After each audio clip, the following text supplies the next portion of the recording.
ప్రభుత్వం అంటేనే సామాజిక న్యాయానికి పెట్టింది పేరు. ఇవాళ మీరందరూ కూడా చూడండి, బీజేపీ నాయకులు, బీఆర్ఎస్ ఇంకా చాలా మాట్లాడుతుంటారు, ఇవాళ నోటికి వచ్చినట్టు మాట్లాడుతుంటారు. వాళ్ళంతా 10 ఏళ్లలో తెలంగాణ పరిపాలించిన పాలకులే కదా. ఏనాడైనా జ్యోతిబాపుల గురించి మాట్లాడిరాండి, ఏనాడైనా బీసీల గురించి మాట్లాడిరాండి. ఇంకా ఆనాడు బీసీలకు 33% రిజర్వేషన్ ఉంటే తెలంగాణ స్థానిక సంస్థల్లో దాన్ని తగ్గించినటువంటి చరిత్ర ఒకటిదండి. కేసీఆర్ది కదా, కేసీఆర్ కదా 33% రిజర్వేషన్ 18% తగ్గింది. జానారెడ్డి అనేటువంటి వ్యక్తి కేసు వేయకపోతే 1996 లో వచ్చినటువంటి కేసు ఆధారంగా జానారెడ్డి అనేటువంటి ఒక దుర్మార్గుడు బీసీలకు తీవ్రమైనటువంటి అన్యాయం చేసిండు. ఆయన వేసినటువంటి కేసు యొక్క తీర్పు ఏదైతే కేసీఆర్ యొక్క 2వ ప్రభుత్వంలో రావడం వల్లనే ఇవాళ బీసీల రిజర్వేషన్ అనేటువంటిది 27% నుంచి 23% రావడం జరిగింది. చరిత్రలో నీకు అంశాలు తెలియకపోతే నేను case file number, GO number ఇస్తా మిత్రమా. ఏది పడితే అది మాట్లాడే ప్రయత్నం చేయకు. కాంగ్రెస్ పార్టీ ముమ్మాటికి బీసీలను ఎక్కడికక్కడ అరగదొక్కుతూ ఇవాళ బీసీలకి దుర్మార్గమైనటువంటి పరిస్థితి వచ్చిందంటే, ఇవాళ పోరాడితే తప్ప మా హక్కులు సాధించుకోలేని పరిస్థితి వచ్చిందంటే ఇవాళ కేవలం కాంగ్రెస్ పార్టీ వల్లనే. జానారెడ్డి అనేటువంటి ఒక కురుబుద్ధుడు ఇవాళ నిన్న జరిగినటువంటి సర్వే లెక్కలో కూడా ఇవాళ ప్రభుత్వాన్ని గాని ఆ కమిషన్ గాని ప్రభావితం చేస్తూ ఆ లెక్కలన్నిటి కూడా తప్పుడు లెక్కలు ఆయన కూర్చొని దాచినటువంటి అంశాలనే ఇవాళ ప్రభుత్వం ప్రకటించింది. జానారెడ్డికి ఏం అవసరం ఉందండి? ఇవాళ బీసీల లెక్కలు తెలిసినప్పుడు జానారెడ్డి బీసీలకు పుట్టినోడా లేకపోతే జానారెడ్డి బీసీ నాయకుడా?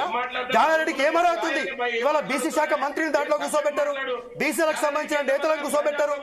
ఏ ఒక్క బీసీ నేత లేకుండా జానారెడ్డి, పొంగులేటి శ్రీనివాస్ రెడ్డి, కోమటిరెడ్డి వెంకటరెడ్డి, రేవంత్ రెడ్డి, ఈ రెడ్డిలు తెలుస్తారండి బీసీలకు న్యాయం చేస్తారా? మీరు తెలిస్తే బీసీలకు న్యాయం జరుగుతుందా? ఇవాళ మీ పార్టీ బీఫామ్ మీద గెలిచినటువంటి ఎమ్మెల్సీని అన్నాడు కదా, వాటిని కాల్ చేయండి అని చెప్పి పెట్రోల్ పోసి మీరు చెప్పినటువంటి సర్వే లెక్కలను జానారెడ్డి వల్లనే వాళ్ళ బీసీల లెక్కలు తగ్గినాయి, బీసీల జనాభా తగ్గింది. ఎందుకు మాట్లాడలే? నేను కూడా మాట్లాడతాను. లింగం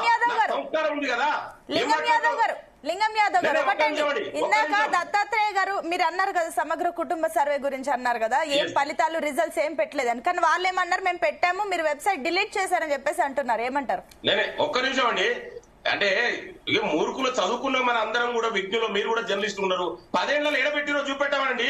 ఎందుకు పబ్లిక్ లో డొమైన్ లేకపోతే ప్రజలందరూ ఎట్లా తీసుకొని మాట్లాడుతున్నారు?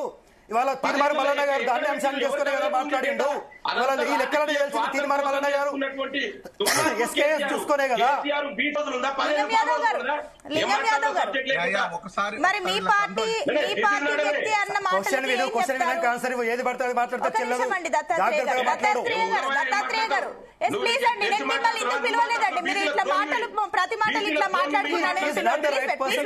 ఆయన మాట్లాడుతున్నా నేను కంట్రోల్ చేస్తాను, మీరు మాట్లాడడం వల్ల నేను అసలు ఇంటరప్ట్ అవ్వలేకపోతున్నాను. ప్లీజ్ లింగం యాదవ్ గారు మిమ్మల్ని 3 సార్లు అడిగాను, మీరు రియాక్ట్ అవ్వలేదు. మీ పార్టీ పర్సన్ చెప్పిన అతను మీరు సస్పెండ్ చేసిన వ్యక్తే చెప్పారు.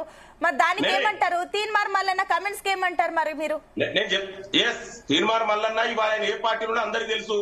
కాంగ్రెస్ పార్టీ గుర్తించి ఒక వ్యక్తిగా బీసీకి నాయకుడిగా ఇవాళ ఎమ్మెల్యే చేసినట్టు చరిత్ర కాంగ్రెస్ పార్టీది.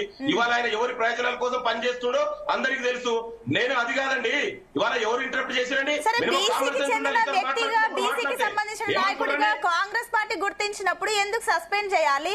ఆ మాటల్ని ఇప్పుడు ఎందుకు పక్కన పెట్టేయాలి? నేనే ఎక్కడ కూడా కాంగ్రెస్ పార్టీ గుర్తించి బీసీలకు న్యాయం చేసేది పార్టీ కాంగ్రెస్ పార్టీ.